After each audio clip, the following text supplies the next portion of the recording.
Boom. Here we are. Kari, this is Yes. lovely.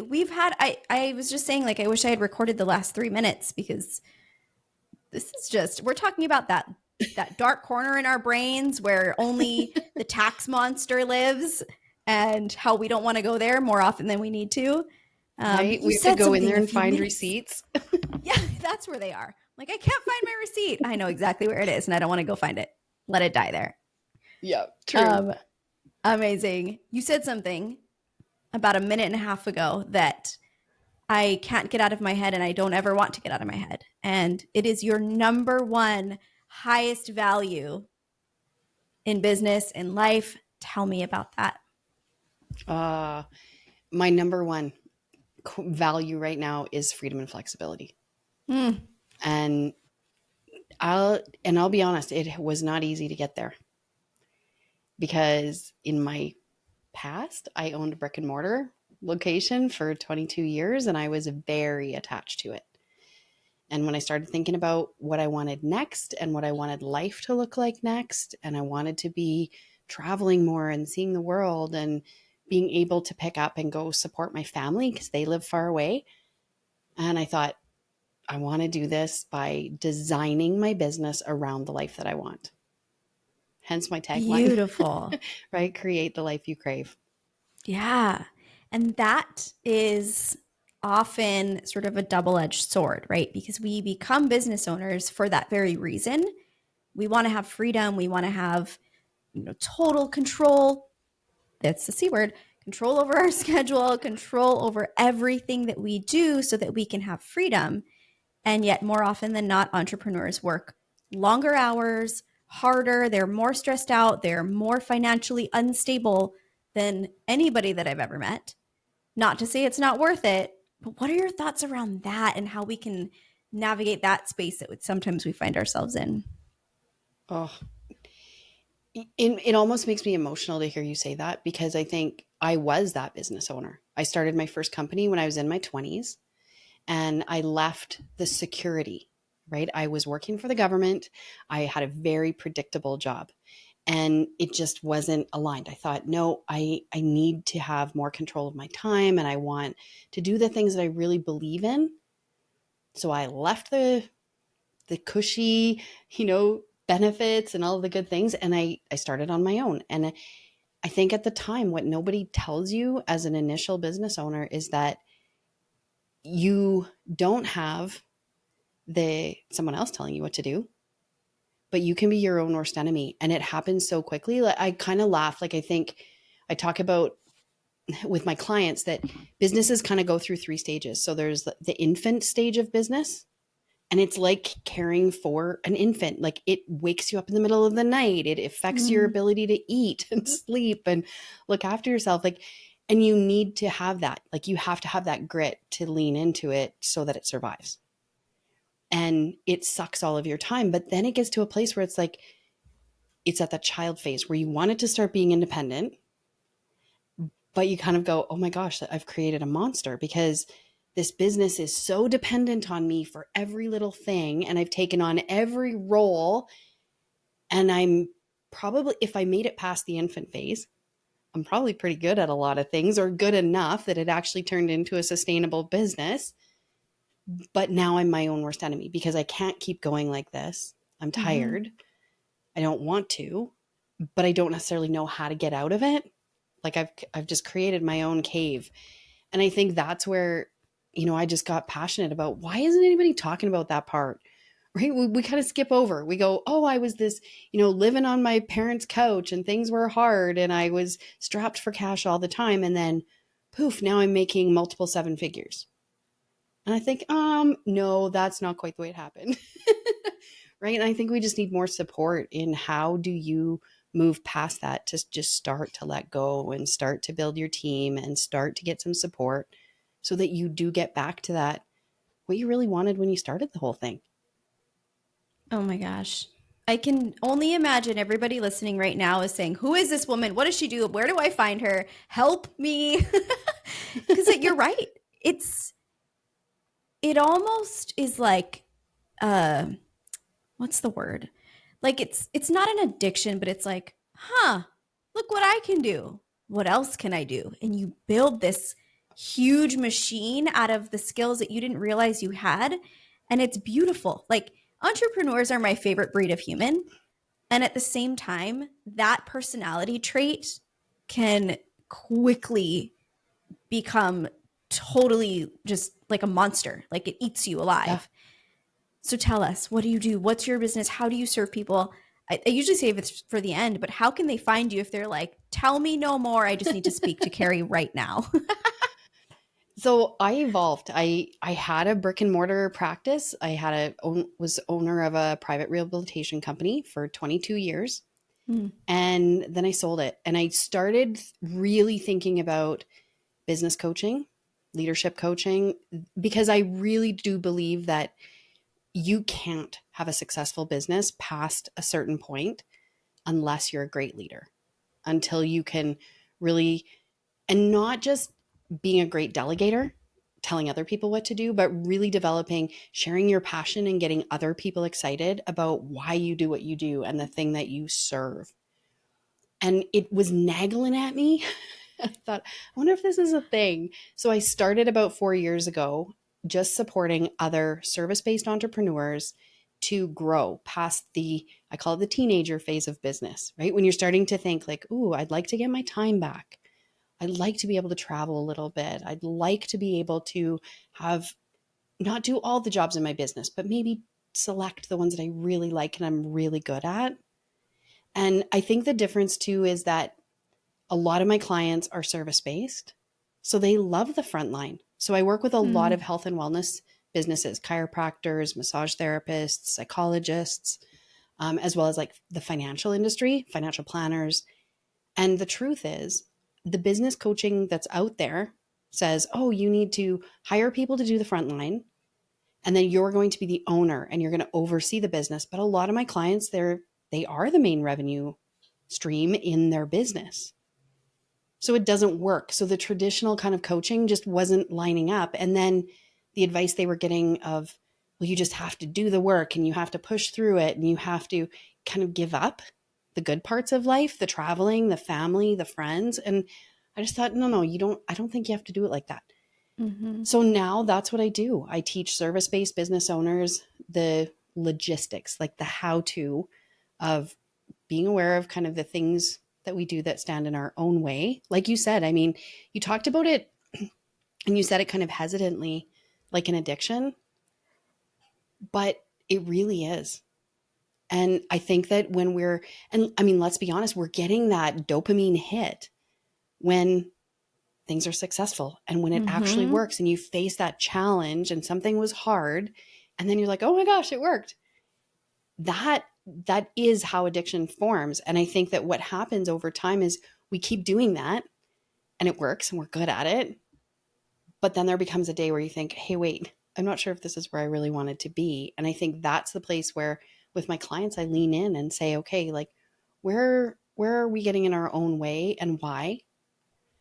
What do we really want? Because I think a lot of us have never, we don't want to open that up, especially if you've had a successful business.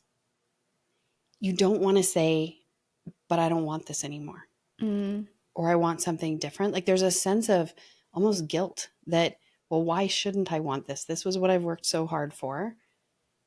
And for a lot of my clients, I'm kind of the first person in a long time that they've said, you know what I really want? You know what I really crave? And they let it out. And I just hold that so preciously.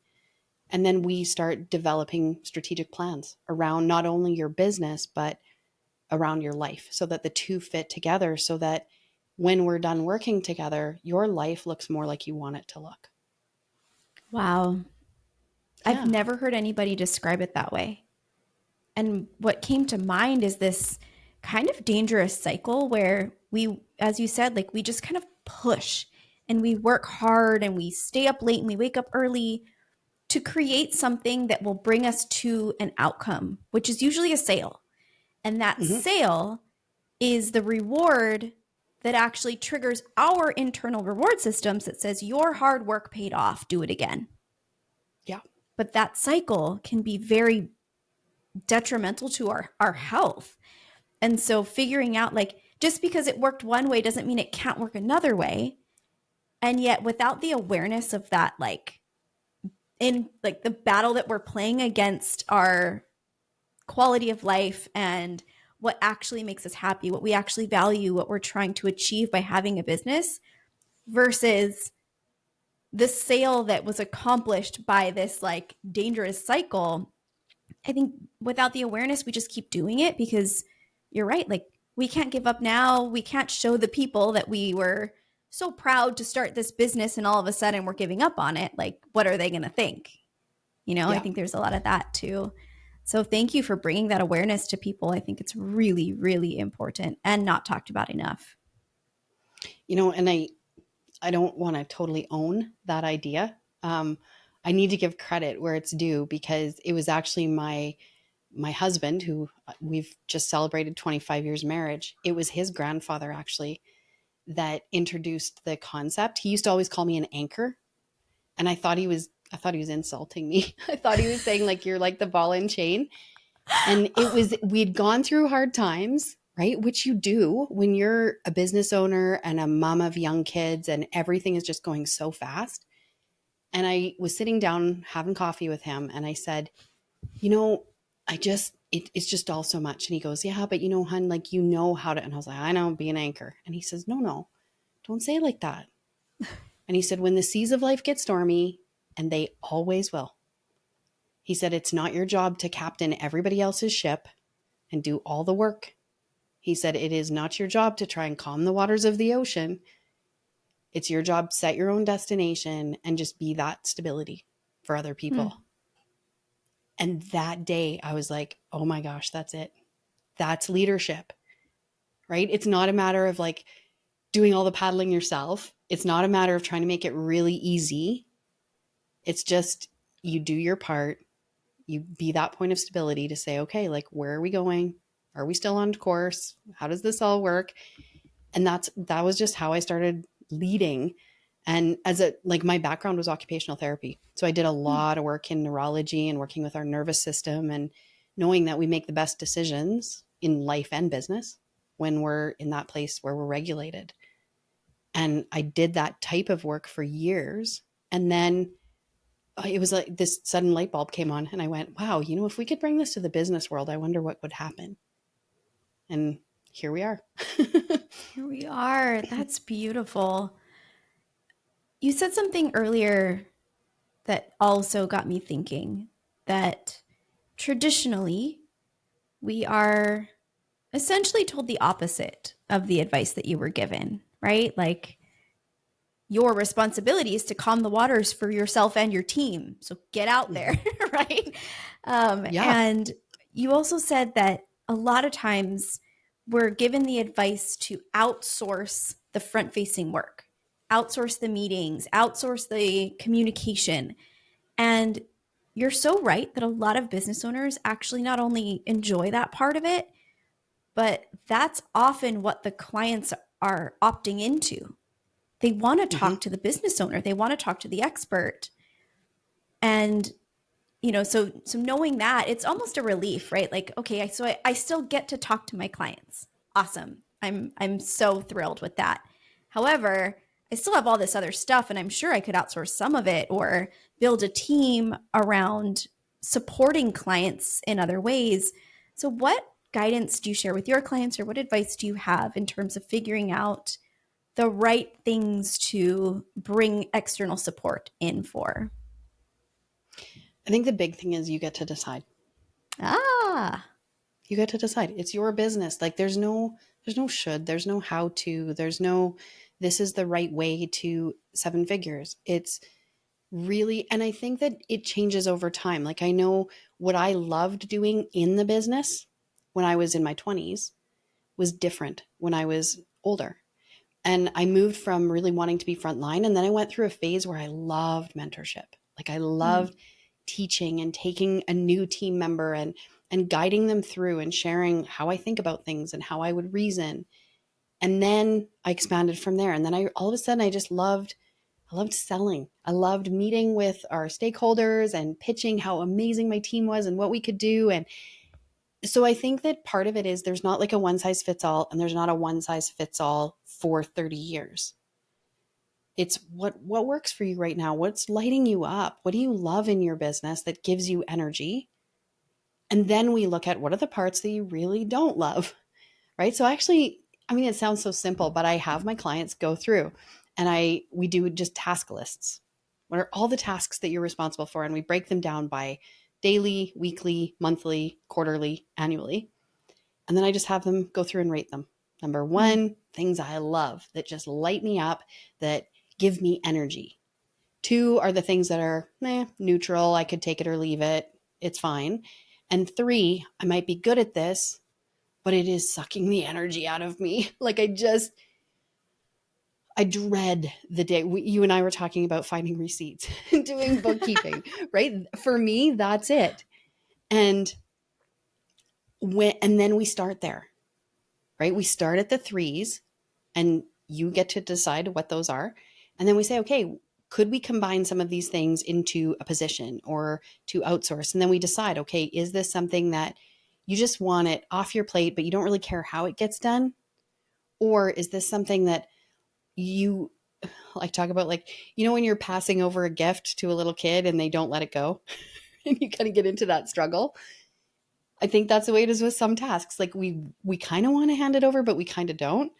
And Mm-hmm. then we talk through those things. Like, is that something that we maybe want to build a team member? We want to do some mentorship around. We want to make sure that when we pass that task over, it has our fingerprints on it. And we talk through that. So that's kind of the strategic approach that I work with all of my clients. And then we just build it for them. That's awesome. I love that you use the word mentorship and not like, I mean, training is fine too, but like training a team member feels different from like mentorship and keeping your sort of presence in a specific realm of your business where you feel like that's Mhm. important. I'm wondering if you ever come across I'm sure you do. As entrepreneurs, I feel like we have a little bit higher degree of control issues than others. I think And so. even the things, right? Like I can think of a million things where it it's a tricky gauge because there are quality standards, there are standards of service that we hold ourselves and our businesses to. And so when we bring someone else in and allow them the opportunity to take on a role, we want to make sure that that quality is still upheld. And yet, perhaps they'll do it in a different way. Maybe it's better than our way. Maybe it's just they'll innovate something, right? And providing the space and freedom and sort of allowing for that to happen means that we have to step back further than we'd like to. Do you come across any sort of resistance to that, or what is your experience with your clients working through those kinds of things? Oh, absolutely. The two words that you tied to, you said, you need space and freedom Hmm. to do that. And I think that's a big thing, is that we often will work ourselves to the point where we don't have a lot of capacity. And then when we go to delegate or outsource or take those tasks off of our plate, when it's something that we're holding tight to, that's hard to kind of let go of or trust, if we don't have capacity and space to really share, okay, this is why this is really important to me. This is how I think about it. And then we need to have space so that when the person shares back to say, well, here's kind of the way I think about it, you need to have a buffer zone that you can actually hear that. And when you're at capacity, there's no ability to hear it. And I think Mm. that's the main thing, is that when you're looking, and I don't think we always think about it in this way. And I would say that certainly when I started my business, that's not the coaching that I got. The coaching I got was more that old school. Here's what you do. Here's when you do it by. Here's how much I'm going to pay you, or else. And I just don't believe that that's how strong businesses operate. Even with outsourcing, I think that it's more of a dance, and you have to establish the relationship and that common trust, so that even when you go through challenges, which you will, like there's going to be times where somebody doesn't do that thing the way that you thought they should, or when they misunderstood what you asked them for, and what comes back is something completely different. You have to expect that. But then the space allows you to go, okay, let's have a conversation about this. I realize now that I wasn't very clear in how I communicated that. And then you have that dialogue back and forth. But I think when you're at capacity, you get into that place of fight or flight, which we don't tend to think about when it comes to being a business owner. But then we go, oh, forget it. I'll just do it myself. Or we set someone up and we're almost angry with them that, well, I just need to find better people, or I just need, to find someone who actually has a good work ethic like I do. To me, when I hear that, it's like, no, that's probably a sign that you're not in a place where you're regulated. Interesting. I feel like that's going to be hard for some people to hear because it forces us to look within, and we're often scared to do that. It will expose things that we're not ready to look at. So yeah. It's a good call. And I think that's a point too, that, when you say it's something we're scared to look at, I think the truth is a lot of business owners, especially when they're small business owners and they're in a place where they're in a position of leadership by themselves, you don't have somebody to bounce ideas off of, to have that kind of like safe place to talk things out or to figure it out. And I think that's where, like, some of my group programs, it's the best part about it, because everyone's at a similar stage of business and they can talk openly and support one another. And they're not just, going to your spouse who really doesn't want to hear it anymore or going to the wrong person. Right. But I think it kind of gives us practice being vulnerable, because you armor up so often because you don't have that safe place to share. Absolutely. Do you ever find that because we are kind of in this world and we're siloed, right? It's me, I have my business, I'm making all the decisions, I'm making all of the assumptions as well. Like, so for us, when we're putting marketing materials together, a lot of clients will give us language and I'm like, this works well for you because you understand this world. However, I don't know if your target audience is going to get this. And, so just an example of like, we're just in here all the time. And when we start to expand, maybe we're hiring a VA, maybe we're hiring somebody to take on a small chunk of the things that we do, or just to take some of what we're still going to do, but in a support role. And I've found this to be true for myself. And I've heard this with others where you almost open up too much to that person because they're the one other person in your business who can finally see the inside of everything and what's broken, what client is challenging, and we start to kind of cross lines a little bit. They're not your business partner. They are not co-owner of this entity. And yet sometimes we treat them that way. What are your thoughts around that? And have you seen that and experienced it? Well, yes. I mean, I see it in myself sometimes, right? Like, I think that, number one, we're human. And I think we naturally have that, oh my gosh, you get me. And we just have that sense of release. So I don't think there's anything wrong with it. Or I don't. I think in the most situations, I believe that we have more fear that we've overshared than the person on the other end would feel. I think in most situations, that's the case. And for a lot of people, it's funny, even with myself, when people open up, I often will send them a message the next day and just say, okay, so today's the day of the vulnerability hangover where you regret everything you said to me. And I think if you find yourself doing that with the wrong person, where you think, oh my gosh, I shared something that I shouldn't have. And now you have that feeling of, the dread, the heaviness that sinks in, and you think, oh my gosh, I shouldn't have done that. If that starts to become a pattern, then it's like, you're probably not putting it in the right spot.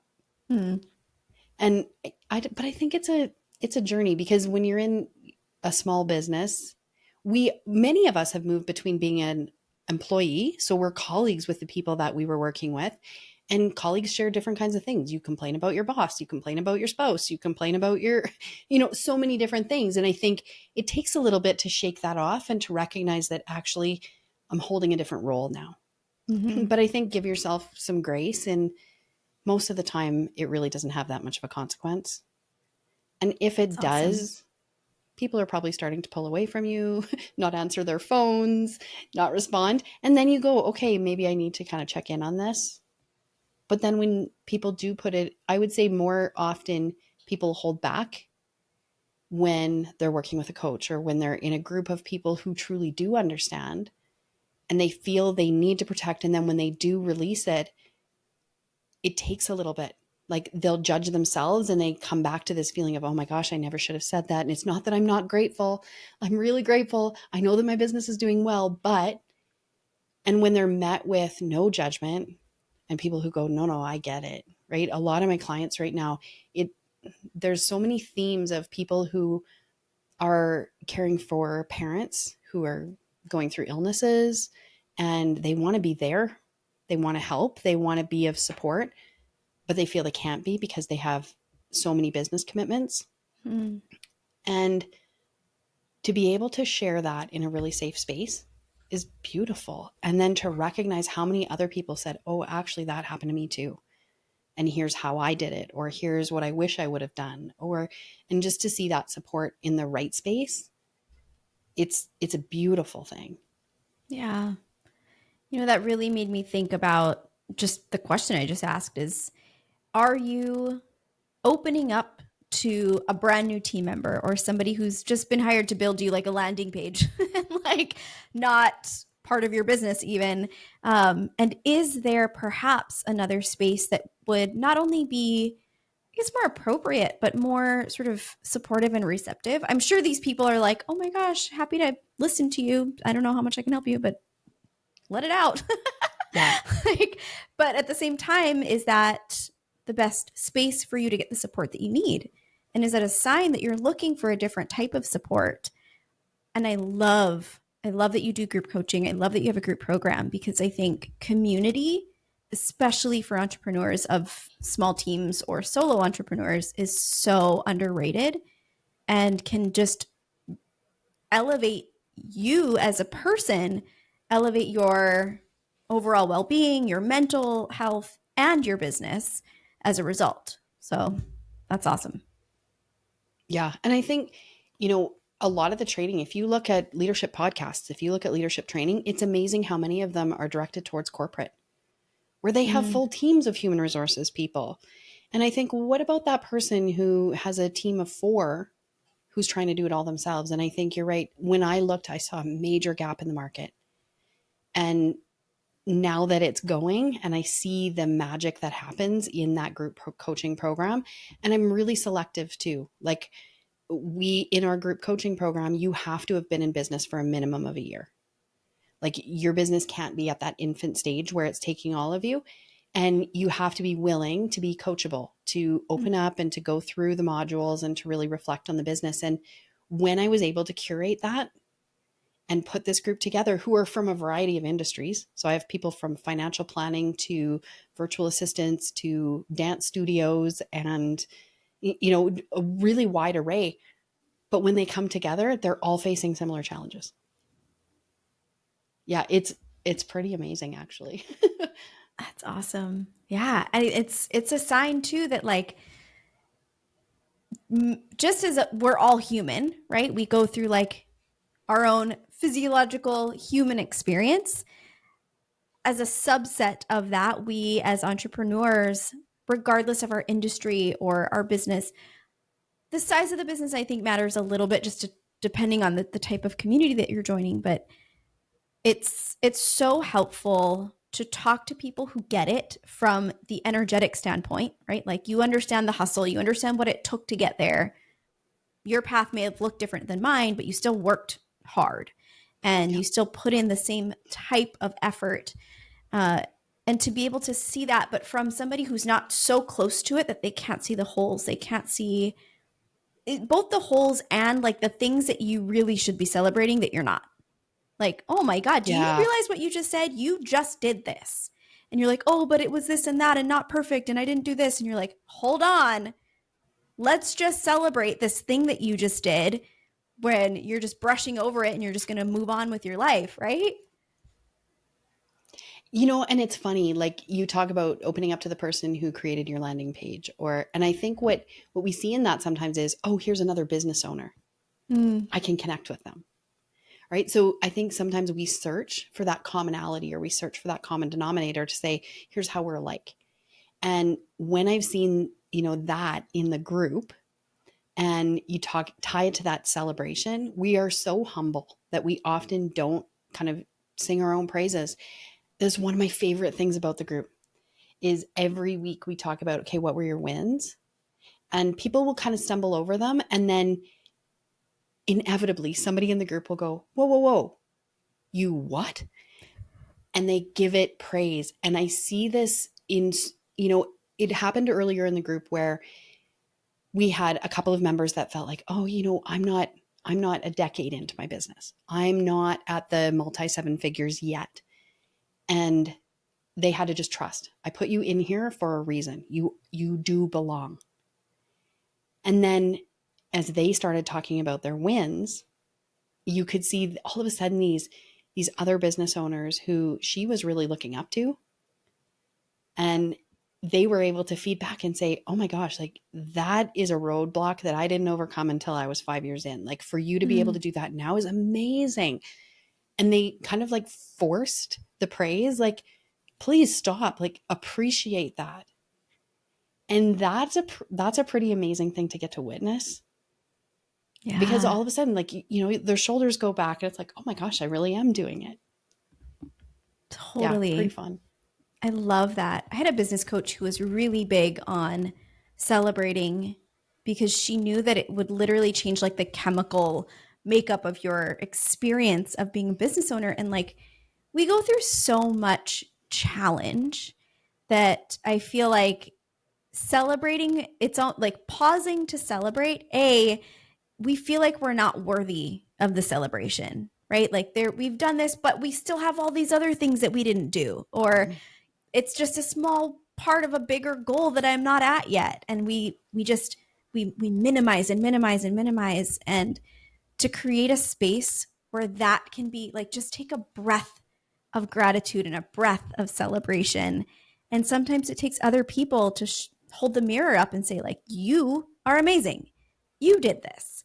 And I love there's a lot of talk about comparison, and it's a thief of joy and we shouldn't be doing it and it's causing all this stuff.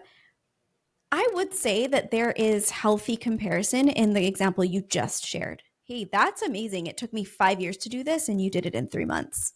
Please pat yourself on the back. Like that to me is, it's praise. It is, comparing your story to mine in a way that helps you to understand the amazing thing that you just accomplished. Because without that, you may have no foundation for where it could have been for other people. So it's really beautiful.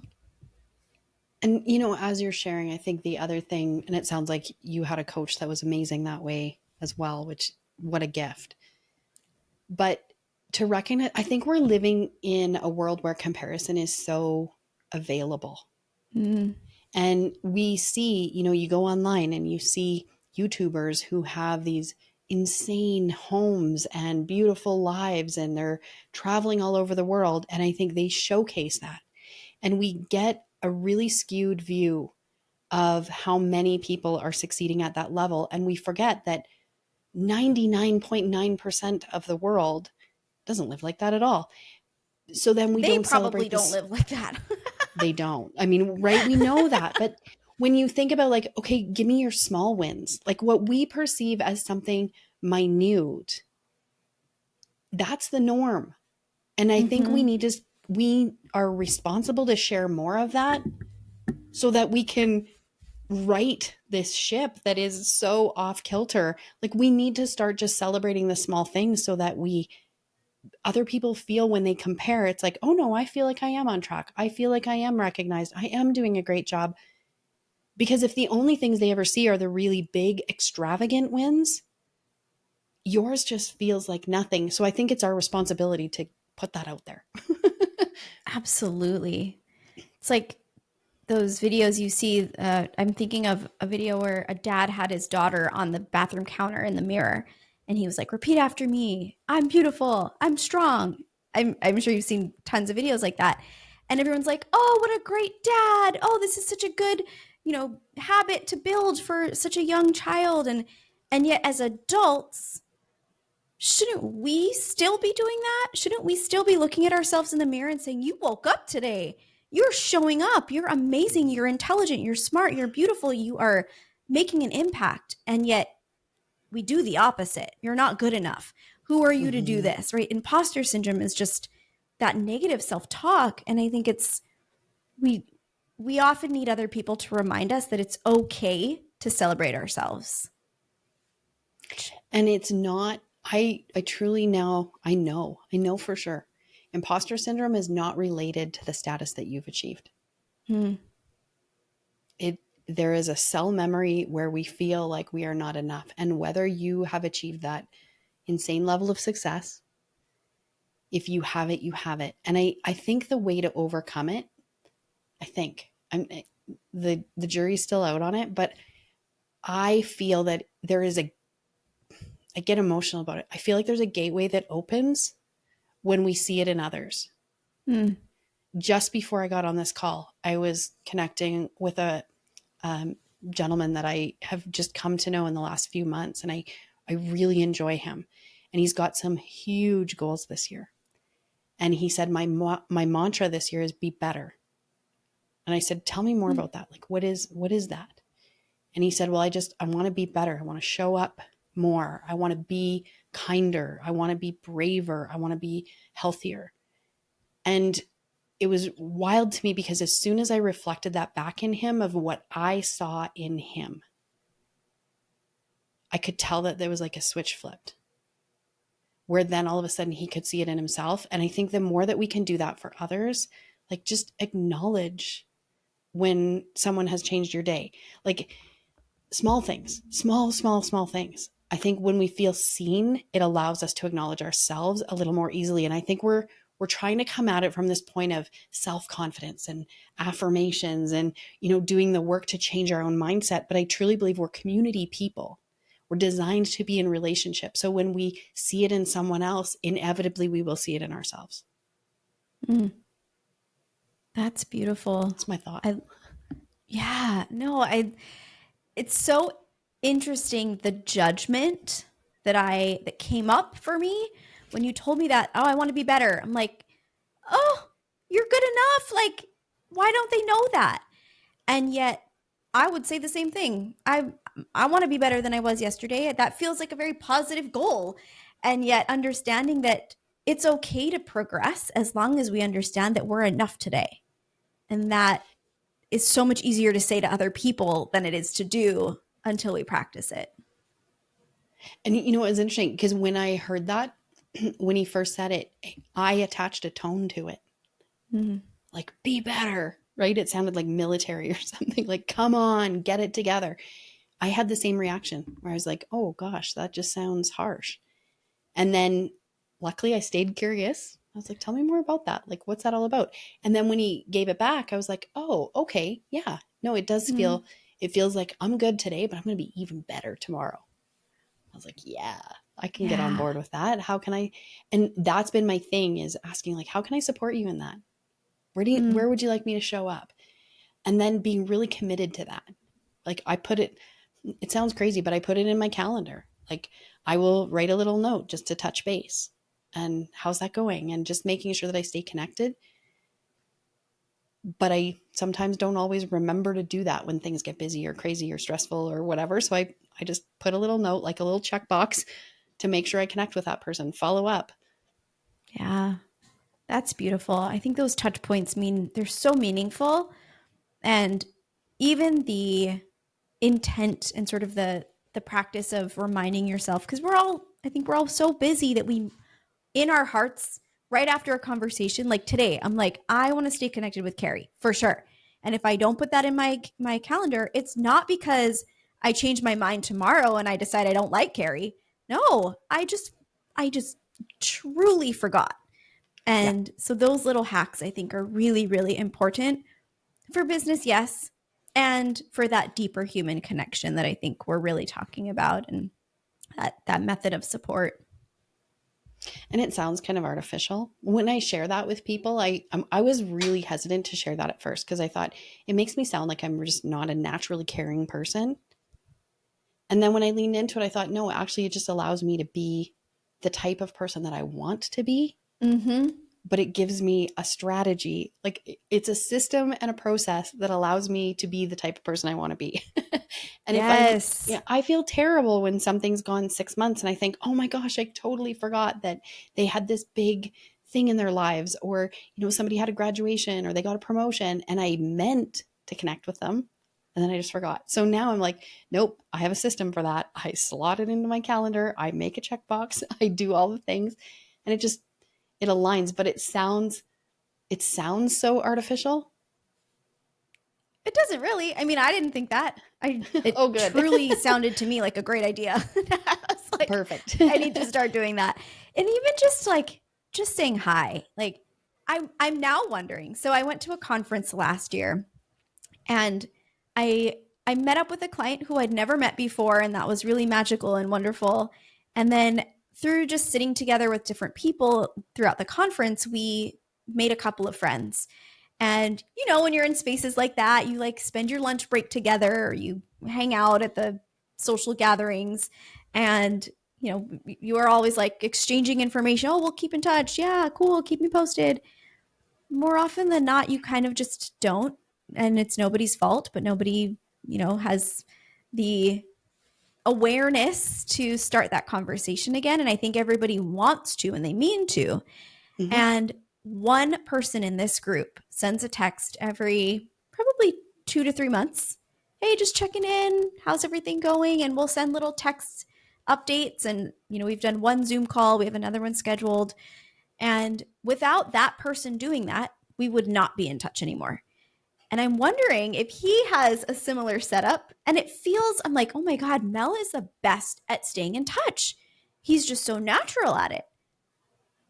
Even if he was doing that, the feeling that I get when he checks in is the same. I don't care if he sets a reminder. It makes me feel great when I get a text from him. Yeah. So yeah. Yeah. It's a system. And I think it's Yeah. the same in business, right? Like, I think how many times we say to our team members, like, oh, if you have an issue, like, come talk to me. But we don't book the regular touch point meeting. We don't check in because it's like, oh, things are going fine. We don't need one. And I Mm, think that those routines of connection, whether it's every 2 or 3 months, you connect with someone that you met at a conference so that you just keep that door open, or if it's someone that you go, no, this is a person I want to connect with every 2 weeks or every month, you just set that parameter to say, okay, here's what I'm going to do. But those routines of connection, no matter what, not when you have a problem, not when you have something great to share, but just checking in. yeah. The other thing is I think people are afraid they're bothering you, right? Mm-hmm. I might, Kari told me I could reach out to her anytime. It's not that big of a deal. I don't want to bother her with this little thing. Right. And if you had known that, you'd been like, why didn't you call me? Mm-hmm. So having regular touch points, I think alleviates that as well. And I think with clients too, right? Like, I think today was actually our last session of our group coaching program. And I was able to say to the audience, like, if you have something amazing that happens and there's a little voice inside of your head that goes, oh, I'd love to tell Kari about this, please do. Mm. And I said, like, that lights up my day. That's my favorite thing, is to get a little win message from one of my clients, even if it's been years. Like, please do that. If you run into a challenge and you're like, oh gosh, like, I just need this resource, or I'd just love to know a little bit, I'm like, please email me. Like, I think when we attach it and we say, okay, here's what I do want, here's how you can stay connected, then it alleviates some of that doubt to say, well, is this okay? Is this not okay? Like, how does this work? And then I Yeah. also set some boundaries on the other side. So if someone sends me a long email and says, oh, I need all of these things, now it's on my side to say, okay, would you like to book a session?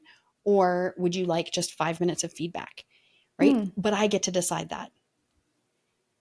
I think that's where the dance of those relationships comes in. But I think the clearer we are, I think it's a Brene Brown quote, right? She says all the time, clear is kind. Mm. And I think Yes. there's so many things that we could be so much clearer on, of what's okay and what's not okay. If you want to send me a text and tell me how amazing your year has been, like, please do that. Yeah.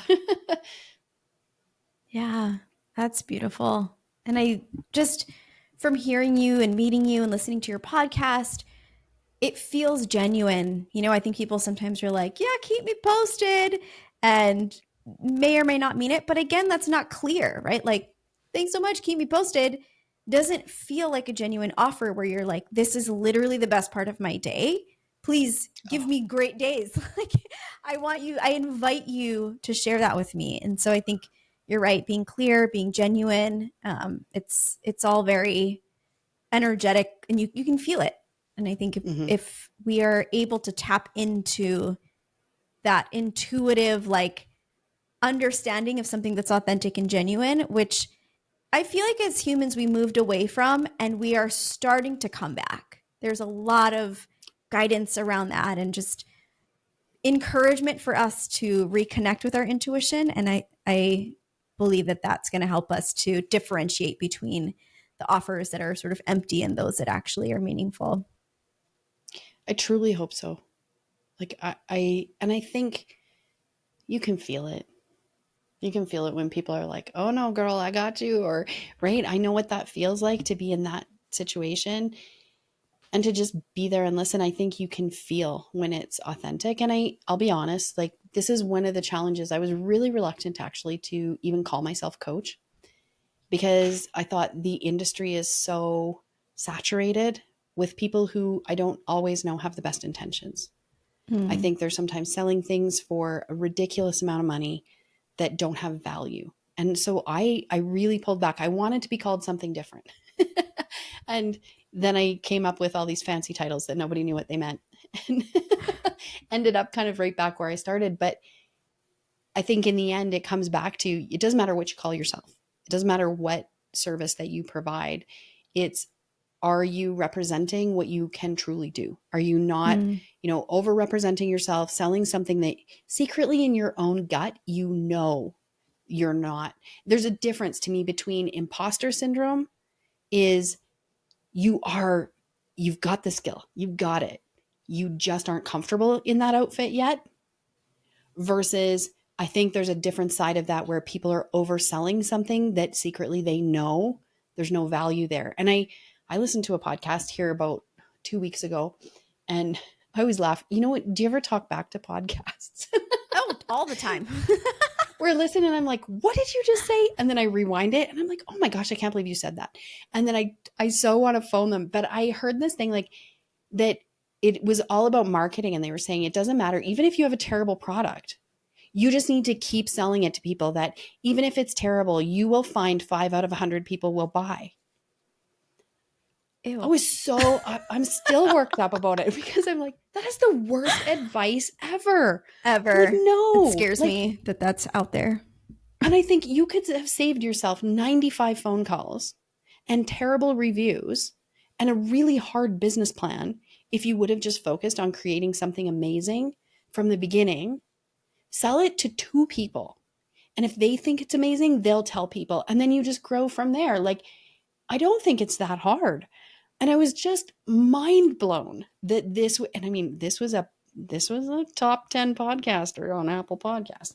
Like, it was a big thing. And I thought, we can't be here. We cannot be having this conversation. Please don't listen. Oh my gosh. Yikes. Well, thank goodness for you. And I hope that this becomes a top 10 Apple podcast and people listen to it and they're like, oh, I know what she's talking about. I'm glad that I didn't listen.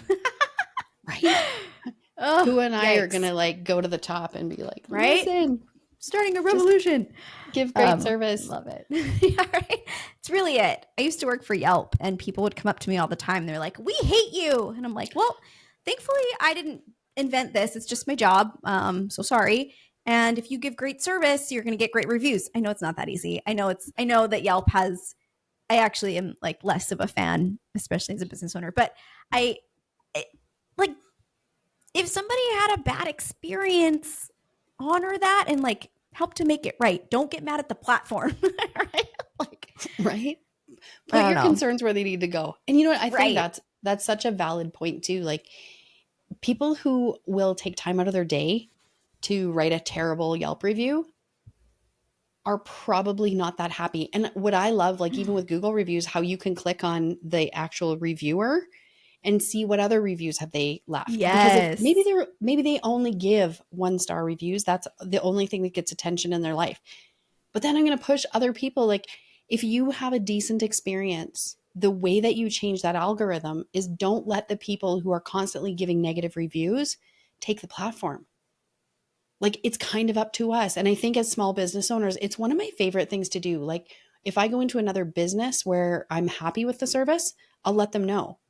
And if they have created a situation where maybe I'm feeling a little disappointed or I wasn't super happy with it, I will also take time out of my day to try to let them know Mm, without slamming it all over social media or creating a Facebook post or anything.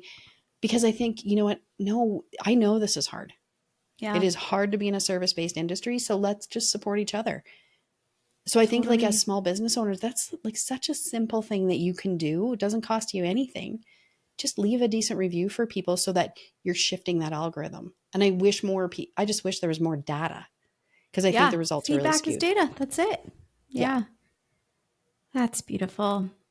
Well, I would love for you to share one more time how people can connect with you, share your podcast, how they can learn more about what you do, and if they're interested in joining one of your programs. Yeah, tell us all the things. Absolutely. So, my podcast is Be the Anchor, the podcast, and it's available on all major platforms.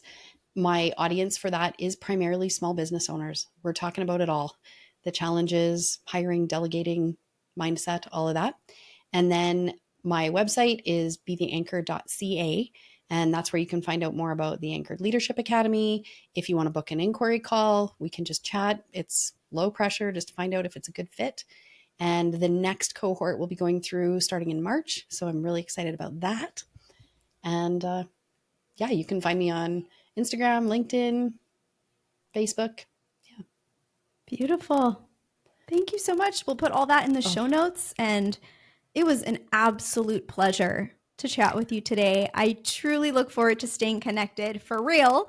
And yeah, thank you for what you well, Pua, do. you put out the offer as soon as you said, "Oh, I'm in Hawaii," and just started sharing a little bit about that. I'm like, "Oh God, I'm the type of person that you will see me. It might be 10 years from now, but I just so appreciate the opportunity to connect and for allowing space on your podcast today because you just have such a beautiful way of making me feel welcome and just sharing such a great message and love your energy.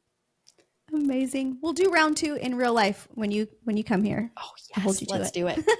I would invite you here. I don't know how attractive freezing weather and snow is to you, but you are absolutely welcome to come this way as well. And it'll I just be need a to little use bit of my a different jackets. experience. My You jackets and would, my hats and my scarves. Like, yeah, we don't use those here. They're just collecting dust. I'll be there. sounds awesome. Awesome. Thank you so much, Carrie. Thank you so much.